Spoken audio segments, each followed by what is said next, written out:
From Lagos, Nigeria, this is News Central. I'm Felicity Ezewike. The top stories tonight. Court grants request to shield witnesses in our church massacre trial as 13 worshippers killed in latest attack on Katsina Mosque. National Association of Nigerian Students condemns alleged assault on core member by local vigilante group in Anambra State. United States revoke more than 6,000 international student visas over alleged state violation and terrorism-related concerns. In business, Nigeria declines low agricultural export earnings below $400 million despite major GDP contribution. In sports, Sikiru Alimi stars for Super Eagles B as they salvage some pride with win over Congo at the African Nations Championship. Tonight begins now.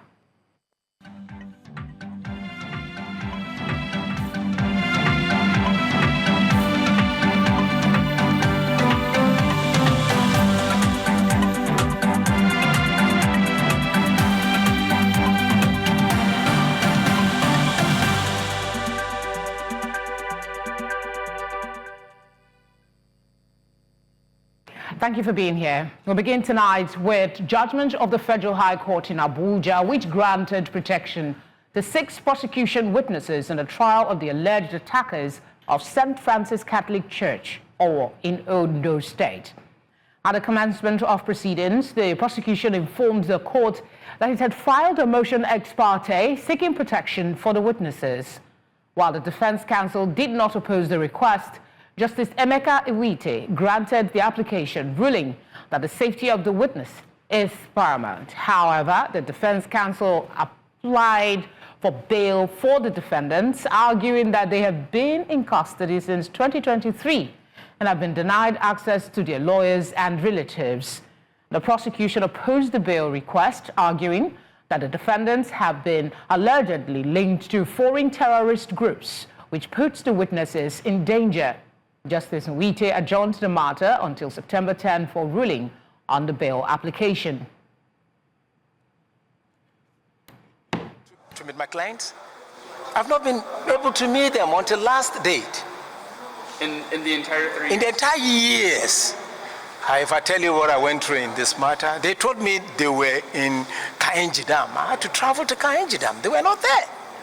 They were kept here. They were kept here. But their health conditions? No. That's what I asked them. Are you maltreated? They said, no. Oh, I'm so lovely about that. Since they were not tampered. The health, there's a problem. Though, according to them, there are good facilities, but they were not given access to it. As we know, the nature of this matter is a very serious case. So when we have witnesses in such cases, the protection of those witnesses is our paramount concern. So we need to be sure that our witnesses are protected at all costs. At the moment, we have about 6, but as the case goes on, we'll see whether we need to bring more witnesses. When you look at the nature of the offenses that the defendants have been accused of, these people have been accused of belonging to a foreign terrorist organization. Let's protect our country. First of all, we need to be Nigerians before we talk about rights. So when people go about being accused of killing over 40 people that went worshipping, you cannot just allow them to roam the streets. We need to protect our country. That is why we have said they shouldn't be granted bail, because we don't know the length that they may have access to. That's why we have just said no for now. Let them remain in our custody. In a related development, at least 13 worshippers were killed in Katsina State as armed bandits stormed a mosque in Unguwan Mantau during prayers. Authorities say it was a brutal reprisal as locals had ambushed the bandits just 2 days earlier, killing several and rescuing abducted victims. Security forces are now on the ground, with the Katsina State government promising immediate reinforcement and justice.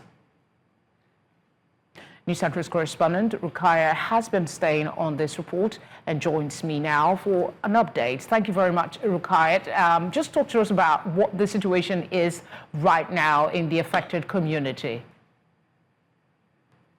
So what happened in Unguwan Mantau today, earlier this morning, has been a continuation of the intensified attack of the bandits. As you know, before the Fajr attack, there has been an attack also in constant arrests in at least 31 communities in Katsina. So what happened today is just maybe, let's say, the continuation, and it has already become the new normal here in Katsina. As you know, many communities, about 31 of them, are in Bapori local government currently because they have fled their community as a result of this banditry attack. What has the dead been laid to rest, and are there any injured? Who is taking care of them? What is the government saying about this latest attack? Sorry. All right, Rukaya is actually struggling to hear from me. I'll just...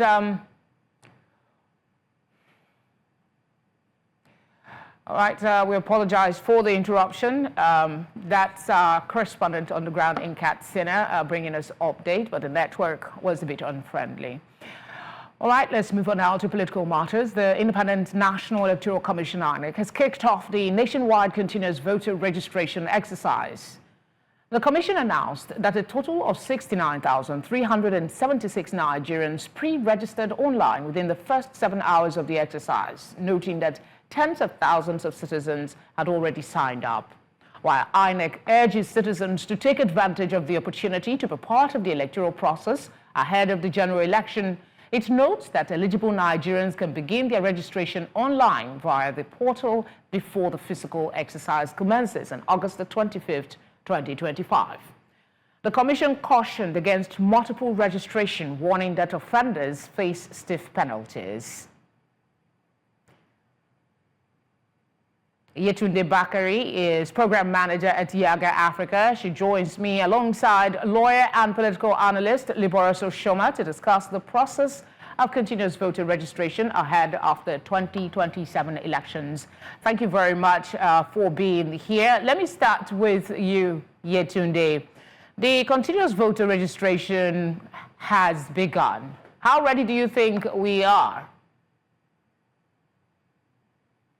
Thank you very much for having me. How ready do I think that we are? And I think that the number speaks for itself on how ready we are. And the statement released by INEC within the space of 7 hours, I think 69,376 Nigerians had registered for their permanent voters card, which of course speaks to how not just young people, but Nigerians in general are ready to participate in the 2027 election. And to also mention that the statement by INEC had only mentioned the pre-registration, but there are other things that can also happen on the CVR portal, which also includes transfer of your PVC if you want to review your information, and that data has not been presented by INEC. So you can imagine the large number of Nigerians who took part within 2 days to review their information or to begin the process for the registration for their permanent voters card. Are there any provisions, to your knowledge, to put in those who do not have internet access? Because this is pre-registration. They are to go to physical location to complete the exercise. Is there a provision for people like that?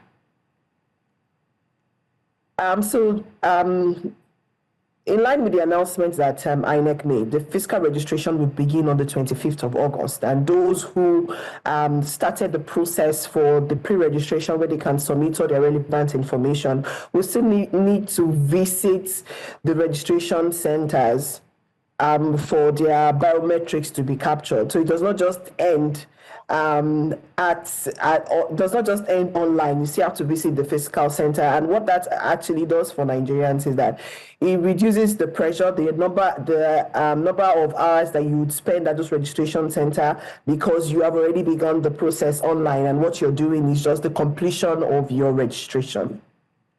All right. Let me come to you, Liboros. Thank you for being here. I think where we started, your network was a bit off. A total of 69,376 persons in the first 6 hours pre-registered with INEC online. Is this a pointer to how much Nigerians are gearing up for 2027? Will they show up?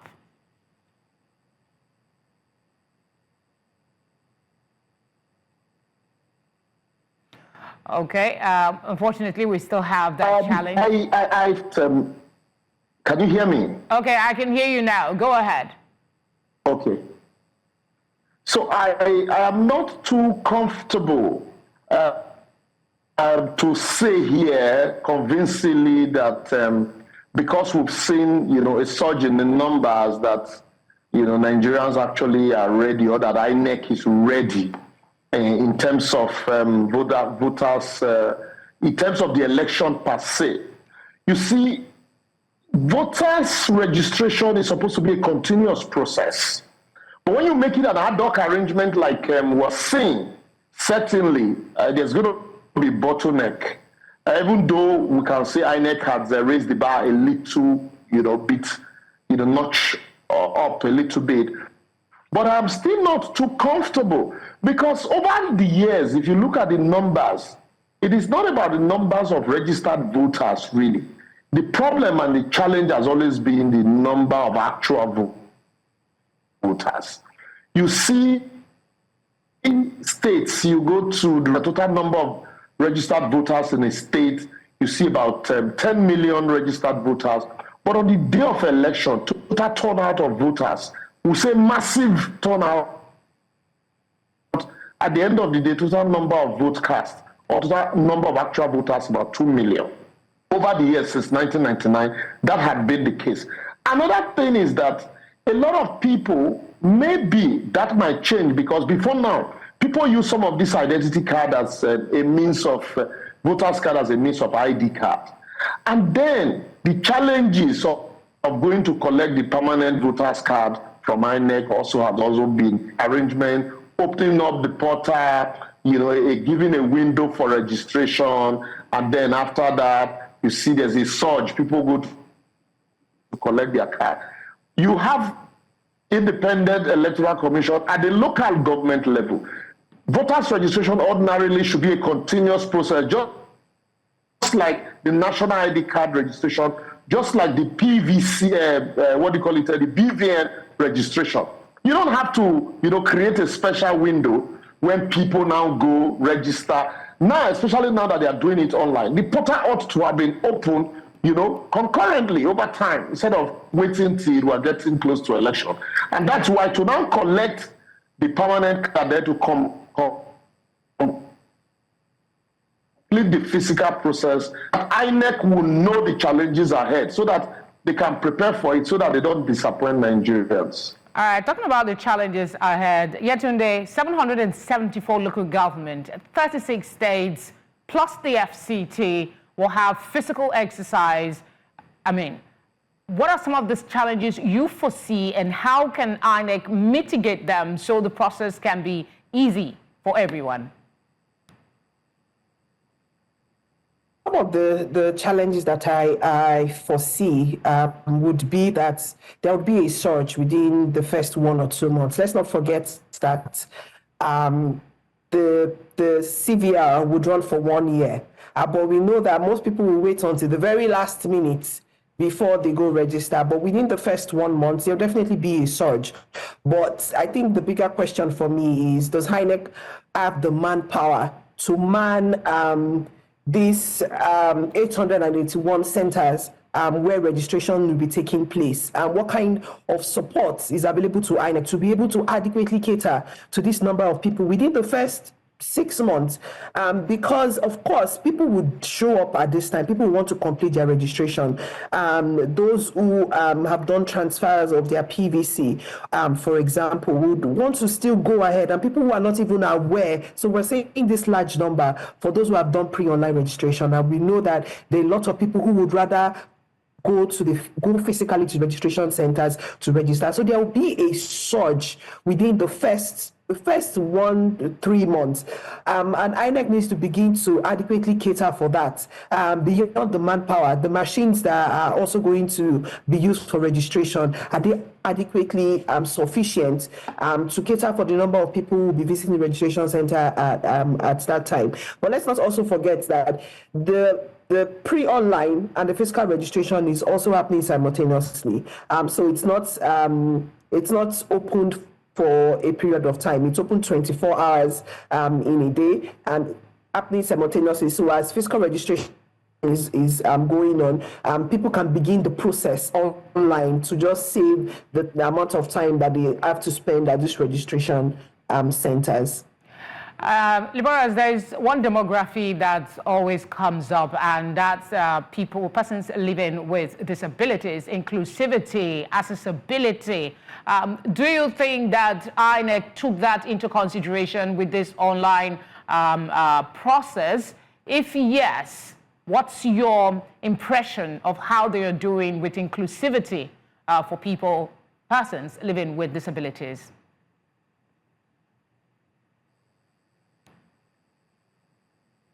INEC had taken it a little bit a notch further by, doing pre-online registration, allowing people that have the capacity. So you asked, how about people without internet access? There are a lot of people in Nigeria. Internet is still, very expensive. It is convenient for those of us in the city to access it, but there are still a lot of people in the rural areas, in some local government areas that cannot access, data easily, and especially now that it's also expensive. So those ones also, you can group them among those who are people with disability. I agree that you have physical registration, but the problem here, the INEC, and that's why I come back to my first statement. That's why I believe INEC ought to have empowered, frankly. So that would have reduced the burden at this time.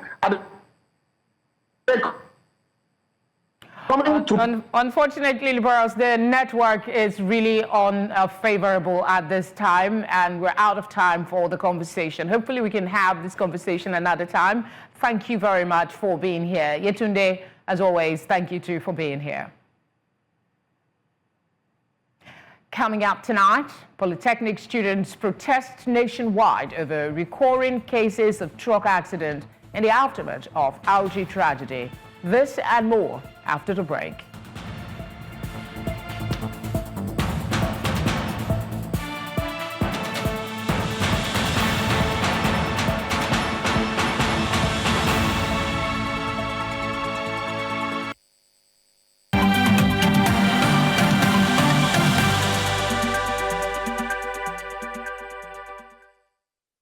You're watching tonight on News Central. A reminder of our top stories.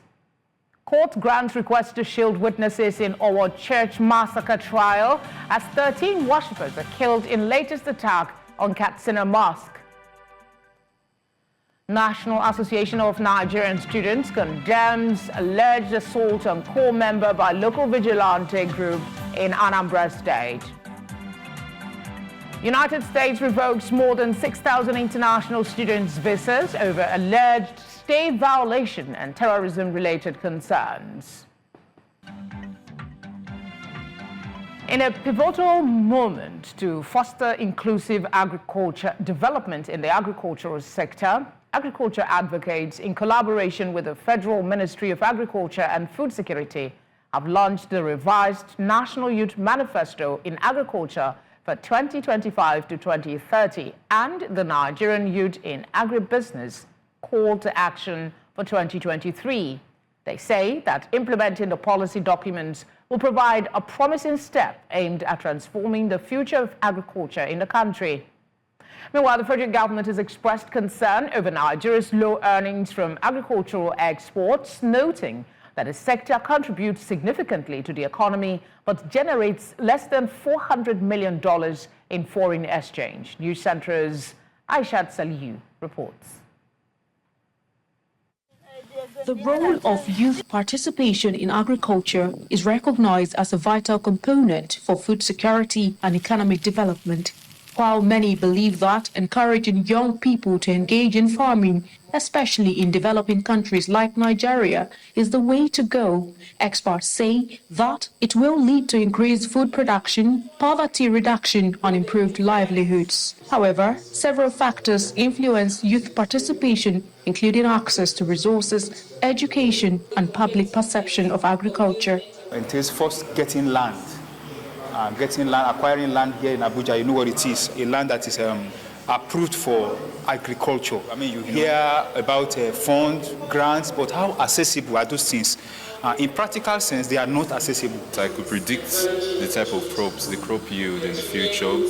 I can organize the farm records. People in programming, there's Python, there's everything that can be integrated into engineering, into agriculture and farm engineering.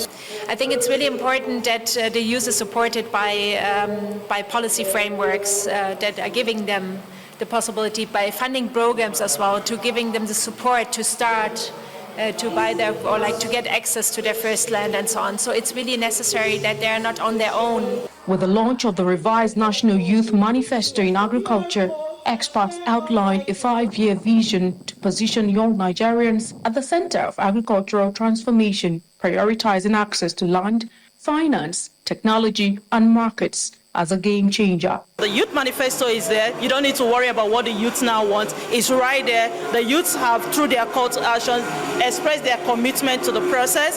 They want to be engaged. They want to be involved in the process. And it's something that is for all of us, because we can't be complaining about unemployment in Nigeria when our Greek sector is there to absorb so many young people. Right now, we are revising even the gender policy in agriculture, where we will have more consideration about all the genders. The male, the female, the youth, the old ones, the people with disability, all the gender across board will be carried along. And we hope that it will not just be a policy document, it will be implemented. As Nigeria grapples with food insecurity and youth unemployment, the launch of this policy document signals a renewed commitment to inclusive and youth-driven solutions. In Abuja, for News Central, Aishat Salihu. Femi Onakore is an economist, and he joins me now to discuss the implication of this trend on the Nigerian economy. Good to have you on the news. Good evening. $10 billion spent on food imports annually. Isn't this some sort of red flag for Nigeria's export? I think we need to appreciate the situation with a proper review. Now, we have a bifocal problem. And on the one side, we have the export, and then on the other side, we have the import. First off, we need to understand why are we importing and what are we importing. You import to meet up with your insufficiency in local, demands and requirements. And we majorly import things like wheat, sugar, rice. We import, all these products, and some of which we have some local production for. And this creates a big drain on the local economy, because if there are cheaper imports, right, then there is no viability for the local economy to actually grow. Now, if we focus on exports, now exports are cash-based products, and some of those export-based products have a different set of requirements. In the last couple of years, some of the higher export products we've had are like things like sesame seeds and cocoa and all, which have boosted the stuff.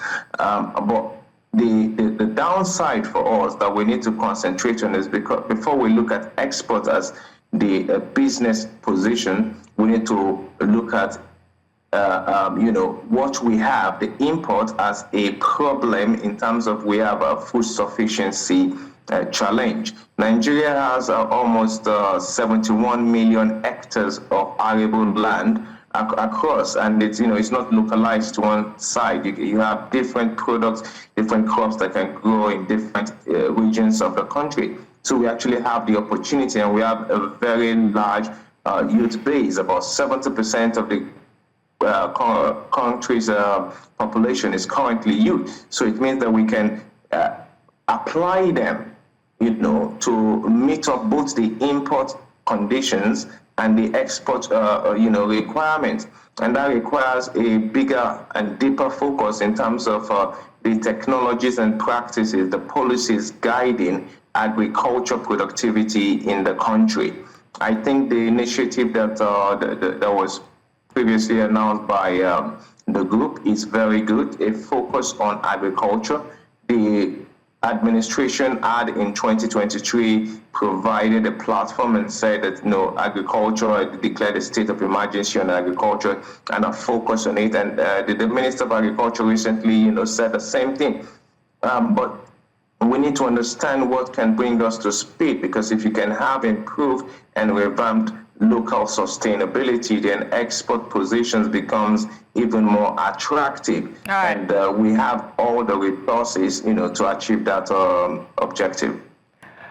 I mean, I'm still trying to wrap my head around the things you've said, but let's look at it from another angle. How can Nigeria's economy benefit from increasing agricultural export earnings beyond the current $400 million, considering the sector's significant contribution to the country's GDP? So agriculture contributes a significant amount to our GDP. In terms of earnings, export contributes about 5.73%, but in aggregate GDP contributes about 30% in terms of our GDP, and it has always been, a big factor in contributions to our GDP. In terms of increasing our productivity for export purposes, we need to improve rather on some things in our local productivity, things like the mechanization of the production process. Some of the things we have is that we export base materials, and that reduces earnings because the base materials still need to go into value-added processes that increase, the value of whatever you have grown, whatever products you have. So cocoa becomes chocolate, and the value of cocoa and the value of chocolate, right, is a very, very wide value-added profits. So I think those are some of the things we need to focus, increase our agricultural industrial sector processing, and increase logistics management in terms of transportation of products from farm, from production centers, and improve policies guiding export, regulation and application, and as well as improve the productivity end, which is increasing, affordability and access to land acquisition like brick, fertilizer, seeds, and grooming, mechanization processes, and all those things that can help you improve, the processes. We have to move away from sustenance agriculture, which is what had contributed so much to our GDP, and move towards mechanized, agriculture. In that system, we can actually achieve the dual objective of local sustenance, right, and reduce import dependence, increase our export. If we reduce import dependence, then we can increase our export earnings. Can we improve on our export-oriented policies to perhaps boost agricultural export? And what would be some of the incentives that can be offered to farmers and exporters? Currently, there are a lot of initiatives, in place to help farmers. There are funds by the federal government and by other allied and centered initiatives and NGOs driving those things. The federal government has also, and different state governments as well, have also provided positions for allowing access to increased funding, capital opportunities, mechanization opportunities, fertilizer access, or opportunities for them. And all these are they are meant to increase productivity in that sector and improve our export earnings. However, I think that we don't have enough on ground to actually push it. There has to be a bigger drive, and it must be policy driven both at the academic level and at the social level. That youth inclusion in agriculture has to be driven, has to be encouraged. Youth inclusion in and the use of technology to augment some of the areas that we have some gaps in our processes. Femi, as always, we appreciate your time and the insights you've provided to this conversation. Thank you. Polytechnic students across Nigeria have taken to the streets in a 3-day nationwide protest over recurring truck accidents, including recent tragedies in Auchi, Edo State. The National Association of Polytechnic Students says lives have been lost and others, like fresh graduate Ruth Otabo, left severely injured. Their demands include driver retraining, full medical care for victims, and improved road safety in student-dense areas. They are also calling for pedestrian bridges, speed bumps, and strict enforcement by the FRSC.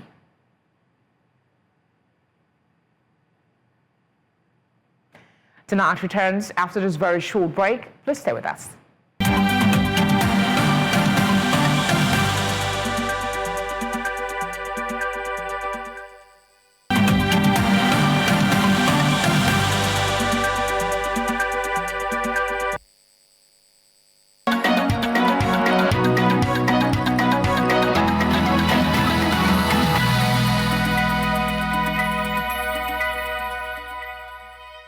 Time for business. Perpetua is here. Perpetua, it seems federal government is concerned over low agricultural export. Absolutely, that is what it is. Now let's get to the story. The federal government has raised concern over Nigeria's low agricultural export earnings, which generate less than $400 million, despite the sector's 35% contribution to GDP and employment of a third of the workforce. Speaking at the Agric and Export Expo in Lagos, Minister of Agriculture and Food Security, Senator Abubakar Kyari, urged new financing models to unlock the sector's potential. He stressed President Tinubu's commitment to food sovereignty, calling for investment in value addition, agribusiness, and youth participation. Kyari noted Nigeria must shift from oil dependency to agriculture-led growth, with structured financing and infrastructure driving export competitiveness.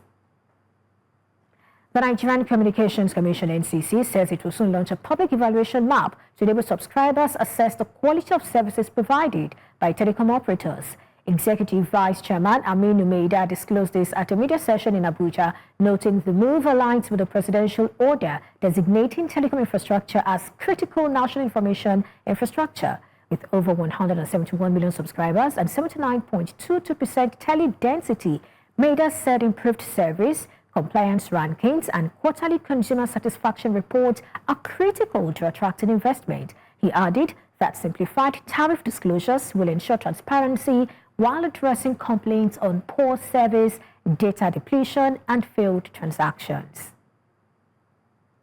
To the stock markets now. The equities markets gave up Monday's gains as sell-offs in Dangote Cement, Zenith Bank, GTCO, and Owando weighed on the all-share index, trimming month-to-date and year-to-date returns to 2.0% and 38.6% respectively. Now let's take a look at the snapshot. You can see the all-share index is down 146 basis points and it's close to 142,613.47. Remember, on Monday it was over 144,000. So it's getting lower. And people's monies are also dropping. And for market capitalization, of course, 90.22 trillion naira. Now, away from this, let's look at sectoral performance. It was largely a down day with only one sector finishing in positive territory. Now, let's begin with the banking sector, down 2.06%. There was selling pressure and it persisted across Fuga stocks. We've got Zenith Bank leading that particular slide, followed by GTCO and Stanbic.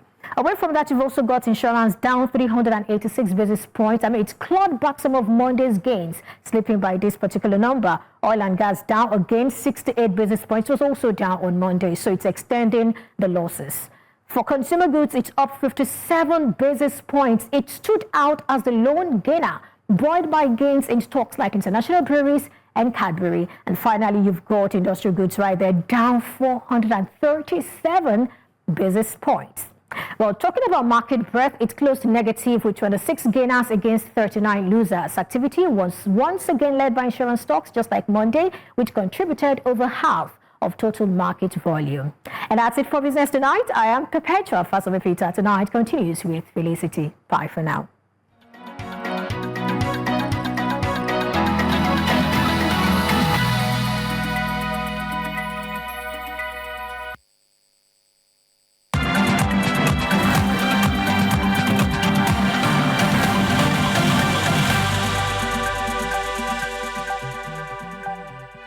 Okwe has tonight's sports update. Hello, Okwe. Good evening, Felicity. Remo Star striker Sikiru Alimi was the star of the show as the Super Eagles B team rounded off their disappointing African Nations Championship campaign with a 2-0 win over Congo. Earlier today at the Benjamin Nkapa Stadium in Dar es Salaam, Alimi headed down a cross for last NPFL season top scorer Anas Yusuf, tapping home the opening goal in the 56th minute. Congolese defender Charles Atiku was shown straight red card in the 92nd minute before Alimi scored in the 93rd minute from a cross from Ismaila Sadiq. Despite the win, the Eagles are out of the tournament after losing 1-0 and 4-0 to Senegal and Sudan respectively. Both teams qualify for the quarterfinals after playing out a goalless draw played simultaneously in Zanzibar. Reigning African Player of the Year, Ademola Lookman, has returned to Bergamo and is preparing to train with his Atalanta teammates. Earlier today, the Nigeria international was accompanied to training by his father and a friend. The 27-year-old will now await sanctions by the Bergamo club. Lookman shunned training for several days without permission to force a move to Inter Milan.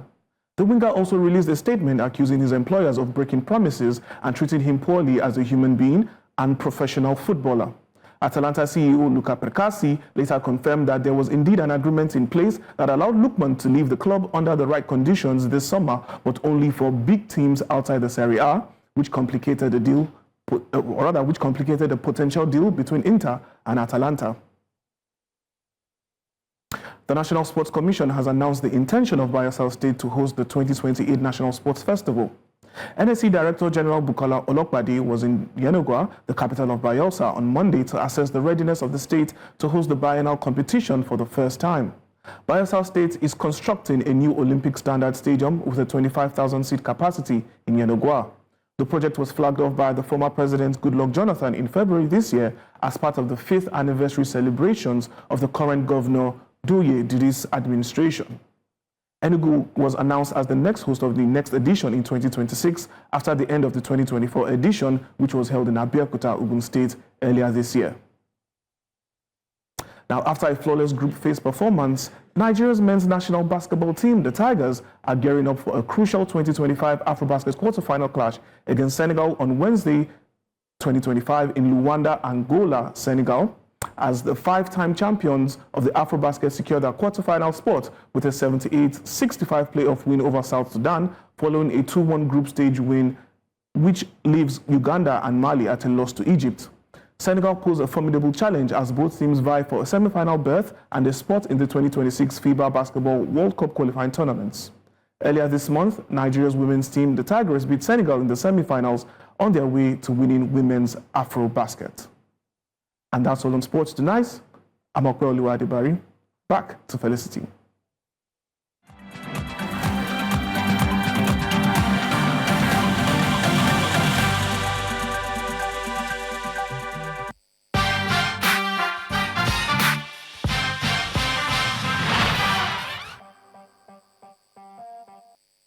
Time for entertainment, and Sam Dandy has the stories. Hi, Sam Dandy. I'm doing good. Let's get into entertainment. Veteran Nollywood actor Clem Ohameze has strongly debunked viral rumors about his health and family, describing them as false and damaging. The actor was recently accused by a Facebook user, Okulora, of suffering a stroke and being abandoned by his sons, leaving only his daughter to care for him. Ohameze dismissed the claims, stressing he never granted any interview suggesting these details. Now, in a tearful video, the screen legend lamented about the emotional toll these increasingly common rumors have on him and his family. He also revealed that legal action has already been initiated against Okulora to protect his reputation and set the record straight.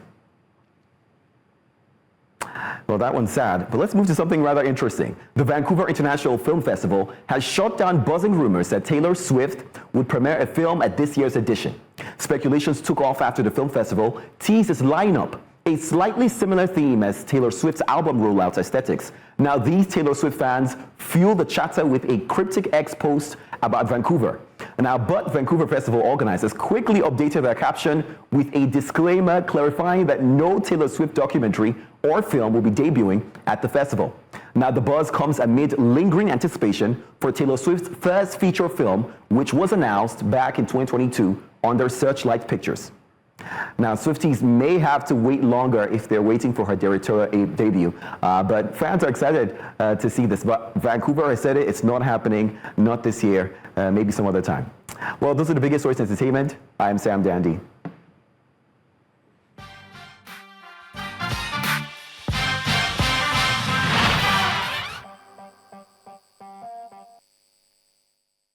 And that's all the news we have for you tonight. But before we go, here's a quick reminder of our top stories.